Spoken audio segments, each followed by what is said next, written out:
So I'm going to do some videos of talking about nutrition and whatnot. Because why the hell not? My first training session of mental health first aid training with Mental Health First Aid England, MHFA. Google it if you're interested in courses or their content. Obviously, I have extensive history with mental health, but it's also good to get qualifications in order to make something better from those experiences. One of the most interesting concepts that we learned about today is something I haven't really come across before. I mean, it's sometimes in memes.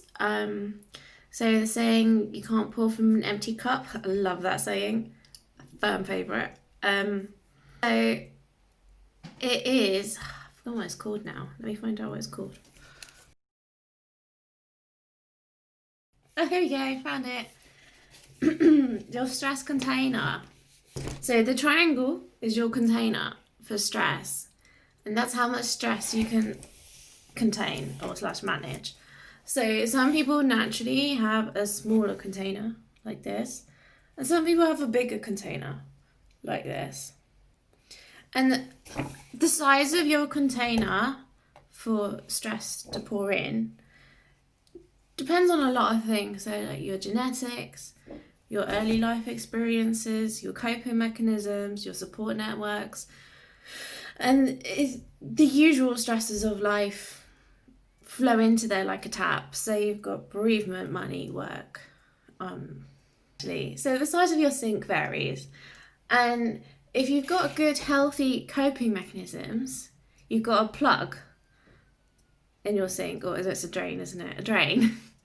And you can turn the drain on to let the water out by using healthy coping mechanisms. Therefore, you can have a steady trickle of stress into your sink slash bucket and a steady trickle out. So if the trickle going in and the trickle coming out is equal, then you're going to stay level, and that's fine.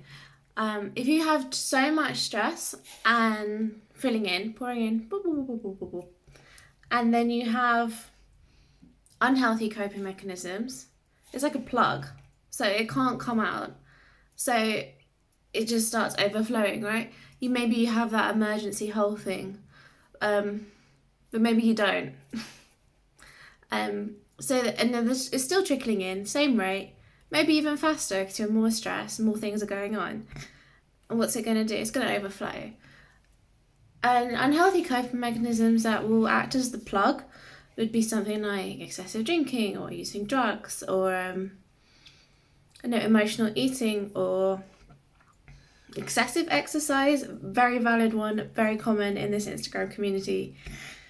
Self-harming. Often those coping mechanisms actually cause more stress than the stress they address. So all these are really unhelpful coping mechanisms. So if you're using those, then you're more likely to overflow because you're stopping the flow through the drain with the plug. If you're using healthy coping mechanisms, that essentially removes the plug and allows the flow through the drain. So healthy coping mechanisms would be healthy exercise, healthy eating, have a routine, talking to your friends and family, having a support network, utilising support networks that aren't friends and family, so social media, charity organisations, Samaritans, anything like that. Practicing good sleep hygiene, mindfulness, meditation, healthy eating. So those are all healthy coping mechanisms, and the more of those you have, the more you can cope with a heavy, steady flow into your sink because it's coming out. And that is your stress container theory. It's when the stress container overflows, we start to see symptoms and behaviours that are associated with mental illness, emotional overload, feeling overwhelmed, feeling very stressed, starting to exhibit signs of anxiety or depression. The developing healthy coping mechanisms is something that we can do before we get there, before we really need them, so that they're in place and we're used to using them when we really need them. I just realised that there's a lot of space up here. How do I plop that down? Oh, it doesn't plop down anymore. My space. I'm ridiculous. So yeah, so that's what I had to talk about today. It was about this. Thanks for watching. I hope you learned something. I hope you understood the analogy. You know, if you've got a small bucket, it doesn't mean you can't cope with life. It just means you need utilize more healthy coping mechanisms. Some people have very big buckets and they can cope with immense things with a less need. You know, everyone's different.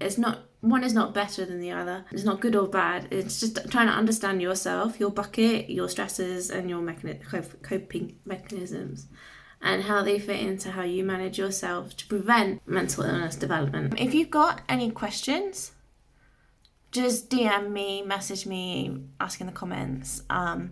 If there's any topics you really want to know about, or if there's, like, say, I don't know, been something in the media that I may have missed because I hate the news.